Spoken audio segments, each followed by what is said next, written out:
Assalamualaikum warahmatullahi wabarakatuh. Alhamdulillahirrabbilalamin. Wabihi nasta'in. Wala umuri dunya waddin. Wassalatu wassalamu ala asrafil anbiya'i wal mursalin. Wa ala alihi wa sahbihi ajmain, amma ba'du. Yang terhormat Bapak APT Aziz Ismunandar, S.Farm MM, selaku dosen pengampu mata kuliah Farmasi Klinik dan TRP.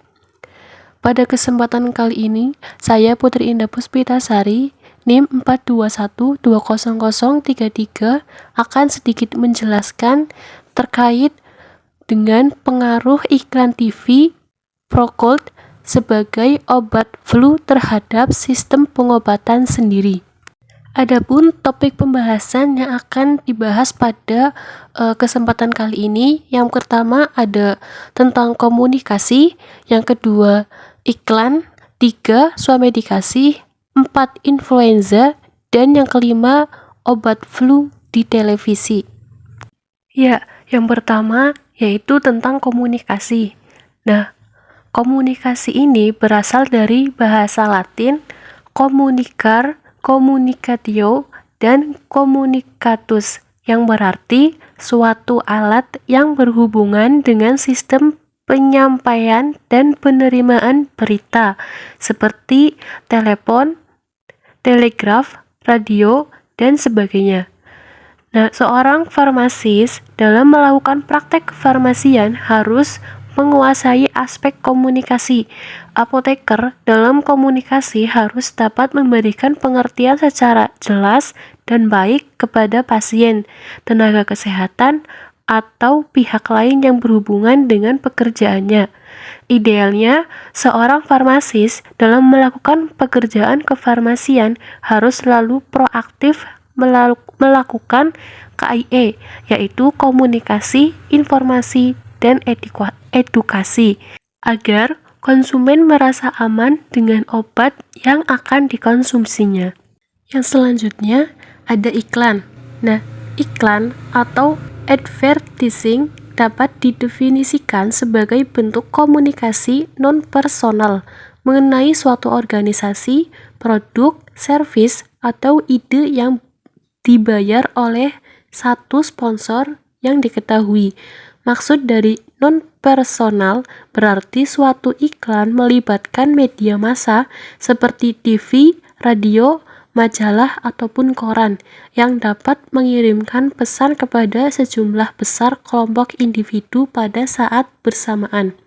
Secara khusus, ketentuan mengenai iklan obat diatur dalam pasal 13 ayat 2 yang menyebutkan bahwa pelaku usaha dilarang menawarkan, mempromosikan, atau mengiklankan obat tradisional, suplemen makanan, alat kesehatan, dan jasa pelayanan kesehatan dengan cara menjanjikan pemberian hadiah berupa barang dan atau jasa lain. Iklan obat telah diatur dalam peraturan perundang-undangan, namun pada kenyataannya tidak sedikit iklan obat yang memberikan informasi yang tidak lengkap.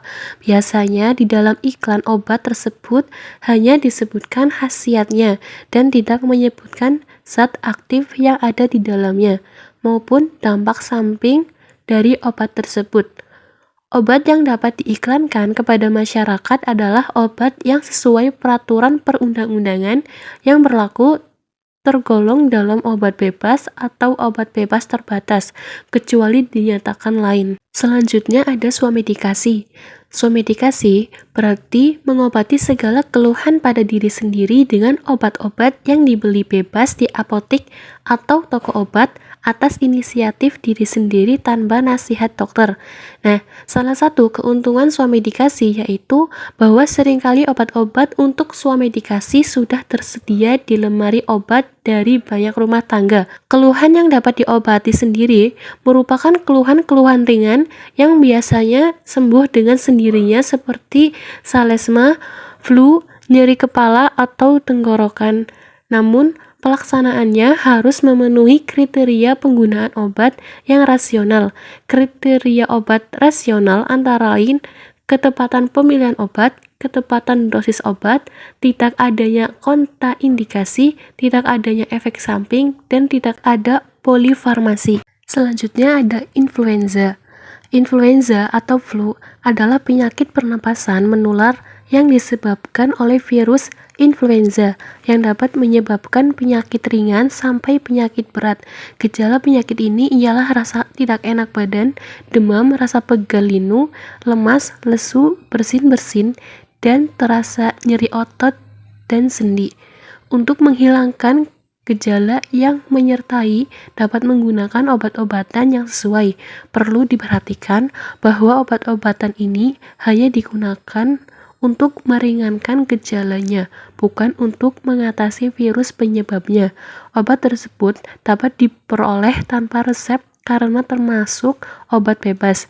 Pengetahuan tentang influenza sangat diperlukan dalam pemilihan obatnya, sehingga masyarakat dapat memperhatikan komposisi obat flu yang diminum agar komponen obat sesuai dengan gejala flu yang dialami.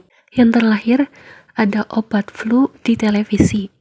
Nah, obat flu di televisi menurut Rahmawati tahun 2011, beberapa daftar produk obat flu yang dipilih oleh konsumen dan diiklankan di televisi yaitu Procold.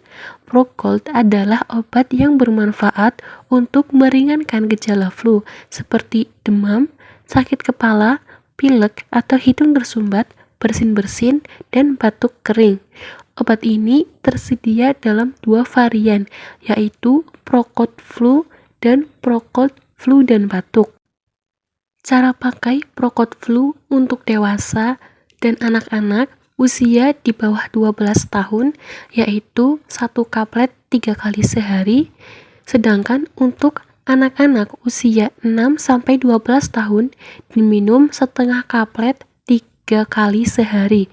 Mengonsumsi Procold dalam dosis besar dan jangka panjang bisa menyebabkan gangguan hati yang bisa ditandai dengan mual, lemas, nyeri perut bagian atas, hilang nafsu makan, dan penyakit kuning.